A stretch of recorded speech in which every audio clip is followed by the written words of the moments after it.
I'd love to hear the first time that you went to Love Lady with doing the soul fusion. Was it just crazy? I mean, because I would imagine that would not be an experience that they would be used to. So I can only imagine like how that would go. I mean, all of it. I bet it was just so remarkable. I'll tell you about the very first time I went. It was a packed room, and it was amazing. Okay. And afterwards, a lady came up to me, and you could tell she was really, really struggling. Yeah. And in a lot of different ways. And she just talked to me afterwards. We stayed and talked for about 10 minutes, and she was like, "That's the most peaceful and calm I've ever felt in my life." And she was just thanking me. And is it like an hour-long class? It's 45 minutes, yeah. I mean, that's a long time for them to feel peace. Yes, And like God's word over them, and like they don't have to do anything. It's yeah. just And a lot of them there, Yes. it's funny, you'll go to like Trifusion and everyone's doing a lot of the yoga, a lot of stretching, and there's a portion of the class where you can stretch on your own or do yoga on your own. Pretty much everyone at Love Lady just lays down on the ground the whole time, and they just are soaking it up. They're just listening. And at Trifusion, most are doing some type of exercise. Some lay on the ground, but at Love Lady, everyone just soaks it up the whole time. Like it's awesome.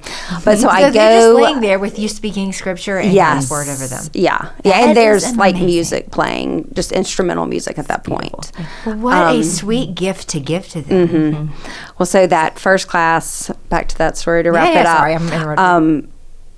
The next week, I was looking forward to seeing her, just to get to, pray with her again or whatever she needed. And at the end of the class, like she didn't come. And at the end of the class, one of the ladies who kind of like takes the role or came up to me and she was like, the lady that you spoke with at the end of the class last week. I was like, yeah. She died the next day. No. And she was like, you're the last person that she talked to before she went to heaven. I was like, oh my God.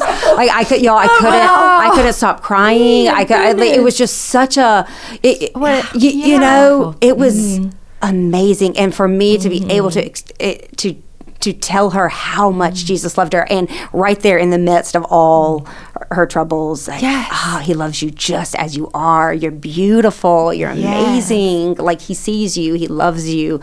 And like I just I don't. It was wow. Yeah, I know. I wasn't it's either. Like I never her into heaven. I mean, it's like you're just kind of slowly like taking her from the because I think it is scary when you're about to die. No matter if you know the assurance of salvation. I mean, it's still scary. And then what a sweet thing that you got to like walk her there. I know. To the I know. It was such a gift, and I was like, wow, God, if for that one moment, it's all worth it. It was just beautiful. Wow. Well, That's so sweet. I just love it. You started off saying you wanted to be a missionary in Africa. I'm like, but you get to be one here. You know? I mean, you are changing lives. I still dream about going all over the world.